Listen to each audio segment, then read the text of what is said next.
कंपोजी grant की 10% से हम स्वच्छता का सामान खरीदते हैं। इसके लिए हमें डेटा ऑपरेटर की आईडी से लॉगिन करना होगा। डेटा ऑपरेटर की आईडी से लॉगिन करने के बाद हमें कुछ इस तरीके का दिखाई देता है, जिसमें हमें एक्सपेंडिचर पर जाकर क्लिक करना है तथा ऐड न्यू पर क्लिक करने के बाद हमें अपनी स्कीम में यूपी 113 सेलेक्ट करना है। चूँकि यह सभी समग्र शिक्षा के अंतर्गत हो रहा है, इसलिए हमें यूपी 113 सेलेक्ट करना है। इसके बाद हम वन बाय वन सारी चीज़ें सेलेक्ट करेंगे। वीडियो अंत तक देखिए तथा आपको अप्रूवल तक इस वीडियो में मिलने वाला है तथा पीपीए डाउनलोड कर सकते हैं। आप वेंडर का नेम सेलेक्ट करेंगे। नेम के लिए आपको शुरू के 3 लेटर डालने हैं या आप सेलेक्ट वेंडर पर क्लिक करके वेंडर को सेलेक्ट कर सकते हैं। सेलेक्ट वेंडर पर क्लिक करने के बाद आपको इस तरीके की एक विंडो दिखाई देगी, जिसमें आपके द्वारा जोड़े गए सभी के सभी वेंडर दिखाई देंगे। आपको जिस वेंडर को पेमेंट करना है उसे सेलेक्ट कर लेना है। अब हम इन 3 वेंडर में से सबसे नीचे का सेलेक्ट करते हैं, क्योंकि हमें इसे पेमेंट करना है।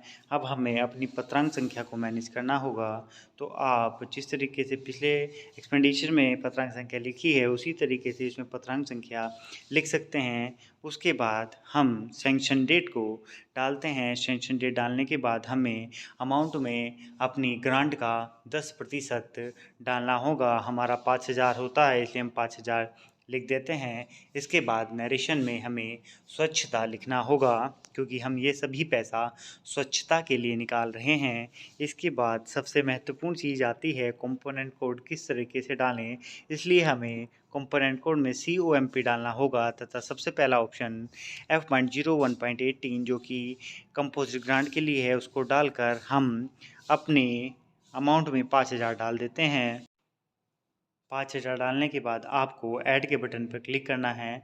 ऐड के बटन पर क्लिक करने के बाद आपको सेव पर क्लिक करते ही ब्राउचर नंबर दिखाई देगा। इस ब्राउचर नंबर को हमें सेव करके रखना है तथा इसको नोट करने के बाद हम आगे बढ़ते हैं और देखते हैं कि हमें नीचे किस तरीके से दिखाई देता है। अगर आप हमारे चैनल पर नए हैं, वीडियो को लाइक कीजिए, सब्सक्राइब कीजिए और बेल आइकन दबाना मत भूलिए। इसके बाद हमें सबसे पहले यस पर क्लिक करना है। यस पर क्लिक करने के बाद हमें 2 ऑप्शन दिखाई देते हैं।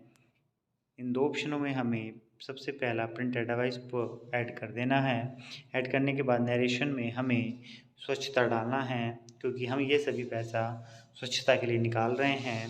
स्वच्छता डालने के बाद हमें कन्फर्म पर क्लिक कर देना है। कन्फर्म पर क्लिक कर देने के बाद कन्फर्म पर क्लिक करने के बाद इस रिक्वेस्ट को डेटा एडमिन के पास भेजने का ऑप्शन आएगा।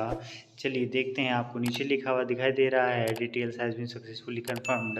आपको जब ये दिखाई दे तभी आपको सबमिट फॉर अप्रूवल पर क्लिक करना है। सबमिट फॉर अप्रूवल पर क्लिक करने के बाद यह रिक्वेस्ट डेटा एडमिन के पास चली जाएगी। अब हम डेटा एडमिन की आईडी खोलकर इस रिक्वेस्ट को अप्रूव करते हैं तथा अपना पीपीए डाउनलोड करते हैं। इसके लिए हमें सबसे पहले डेटा एडमिन की आईडी को ओपन करना होगा। चलिए डेटा एडमिन की आईडी ओपन हो गई है। अब हमें एक्सपेंडिचर पर जाकर अप्रूव पर क्लिक करना है तथा अप्रूव पर क्लिक करने से पहले हमें यूपी 113 को सिलेक्ट कर सर्च के बटन पर क्लिक करना है। सर्च के बटन पर क्लिक कर हमें लेटर ऑफिस ऑर्डर नंबर पर क्लिक करना है।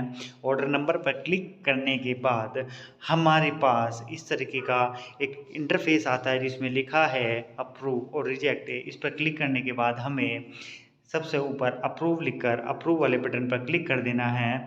इस प्रकार हमारा रिक्वेस्ट अप्रूव हो गया तथा आपको लिखा रहा है प्रिंट पेमेंट एडवाइस। अब हम अपना पीपीए डाउनलोड कर सकते हैं। इस पर क्लिक कर हम अपना पीपीए डाउनलोड करते हैं और आप किसी भी नाम से अपने पास सेव कर रख सकते हैं। यह पीपीए आपको 10 दिन के अंदर बैंक में जमा करना होगा तथा उस 10 दिन के अंदर आपका पेमेंट हो जाएगा। अगर ये एक्सपायर हो जाता है तो आपका ये कैंसिल माना जाएगा। अब चेक करने के लिए एक्सपेंडिचर पर मैनेज पर क्लिक करते हैं तथा यूपी 113 सेलेक्ट करते हैं और सर्च के बटन पर क्लिक करने के बाद आपको दिखाई देगा कि सारे के सारे हमारे पीपीए अप्रूव हो चुके हैं, डाउनलोड हो चुके हैं।